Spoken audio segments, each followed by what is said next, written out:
was addressed to Miss S. Cushing. Now, the older sister would of course be Miss Cushing, and although her initial was S, it might belong to one of the others as well. In that case, we shall have to commence our investigation from a fresh basis altogether. I therefore went into the house with the intention of clearing up this point.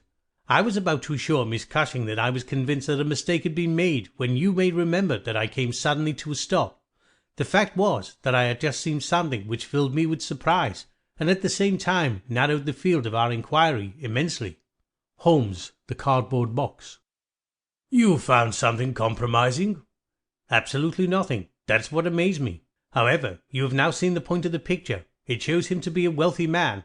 How did he acquire wealth? He is unmarried. His younger brother is a station master in the west of England. His chair is worth several hundred a year, and he owns a Greuze. Well? Surely the inference is plain. You mean that he has a great income, and that he must earn it in an illegal fashion? Exactly, of course. I have other reasons for thinking so. Dozens of exiguous threads which lead vaguely up towards the centre of the web where the poisonous, motionless creature is lurking. I only mention the Greuze because it brings the matter within the range of your own observation. The Valley of Fear. Dumbbell? There's only one. Where's the other? I don't know, Mr. Holmes. There may have been only one. I've not noticed them for months. One dumbbell? Holmes said seriously. You will remember, Inspector MacDonald, that I was somewhat struck by the absence of a dumbbell.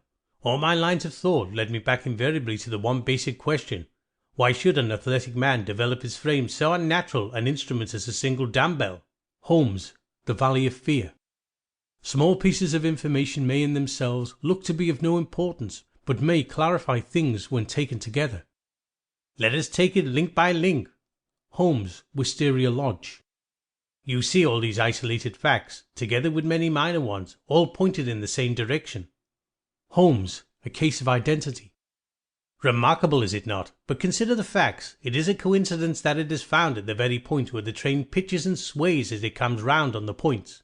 Is it not the place where an object upon the roof might be expected to fall off? The points would affect no object inside the train. Either the body fell from the roof, or a very curious coincidence has occurred. But now consider the question of the blood. Of course, there was no bleeding on the line if the body had bled elsewhere. Each fact is suggestive in itself. Together they have a cumulative force. Holmes, The Bruce Partington Plans. Experience has shown that at best, perhaps the larger portion of truth arises from the seemingly irrelevant. See Augustine Dauphin, The Mystery of Marie Roget. We mustn't expect too much, Jeps. In fact, we have no reason to expect anything. We are just looking over this jetsam as a matter of routine to note any facts that it might seem to suggest, without regard to their apparent relevancy or irrelevancy to our inquiry. You cannot judge the relevancy of an isolated fact. Experience has taught me, and must have taught you, that the most trivial, commonplace and seemingly irrelevant facts have a way of suddenly assuming a critical importance by connecting, explaining, or filling in the detail of later discoveries. Dr. Thorndyke, The Penrose Mystery.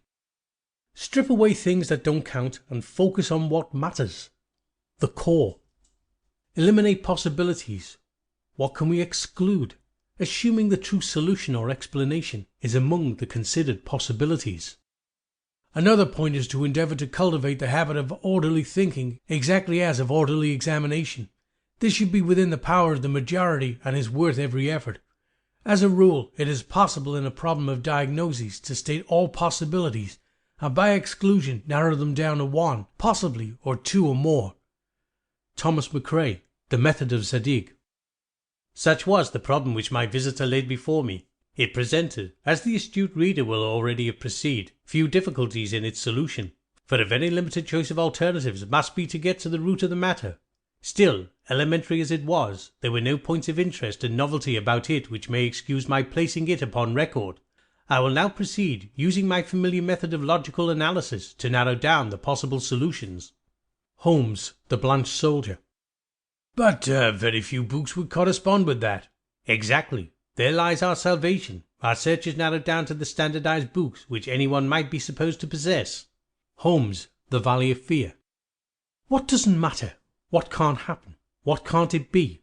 What can't be done? It seems to me to have only one drawback, Hopkins, and that is it is intrinsically impossible. Have you tried to drive a harpoon through a body? No? Tut, tut, my dear sir, you must really pay attention to the